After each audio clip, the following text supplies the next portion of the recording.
A long time ago, a bird lost a grain of food that got stuck in the hollow of a tree. The bird went to the tree and said, "Return my grain to me." The tree laughed and replied, "Why should I give you the grain? Go away." The bird became angry and ran to a carpenter. "Cut down the tree," she demanded. "It has taken my grain and won't return it." The carpenter was surprised. What are you saying? Cut down a whole tree just for one grain? That's not possible." The bird grew even angrier and decided to go to the king. She told him, "Your Majesty, punish the carpenter. He refuses to cut the tree that has taken my grain." The king listened and said, "You came all the way here for such a small matter. I cannot punish the carpenter for this." Frustrated, the bird thought, "What do I do now?"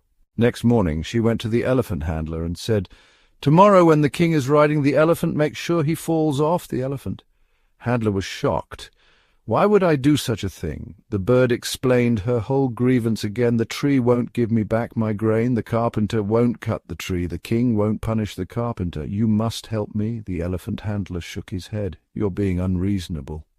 "I won't harm my king over this." The bird's anger grew even more. She then approached an ant and said, "Go into the elephant's trunk and irritate him. That will solve my problem." The ant, puzzled, asked, "Why would I do that?" The bird narrated her entire story once again. After listening, the ant replied, "I won't crawl into the elephant's trunk for such a petty issue." Now the bird, who had been politely requesting everyone, showed her fierce side. "Fine," she said.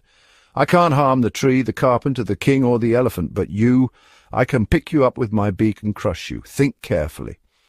The ant panicked and immediately ran to the elephant. The elephant rushed to the elephant handler. The elephant handler went to the king. The king finally summoned the carpenter and ordered him to cut down the tree. When the carpenter approached with his tools, the tree saw what was happening and quickly said, "Wait, I'll return the grain. There's no need to cut me down."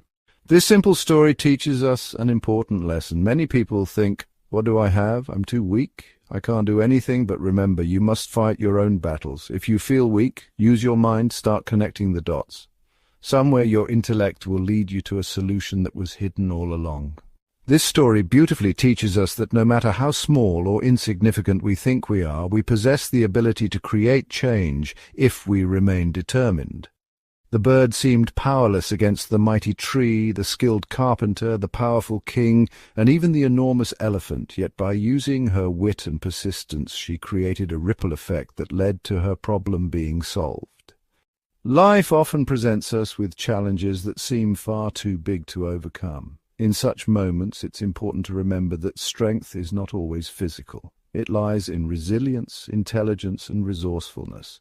The bird's journey shows that instead of giving up, we must think creatively, gather allies, and remain steadfast in our goals. Moreover, this story reminds us that every individual, no matter how small or weak they appear, has the power to influence others, just as the bird's persistence moved the ant, the elephant handler, the king, and ultimately the carpenter. Our determination can inspire and mobilize those around us. So never underestimate your potential, believe in yourself, fight for what is right, and use your mind to find solutions. Even the smallest actions, when driven by persistence, can lead to great outcomes.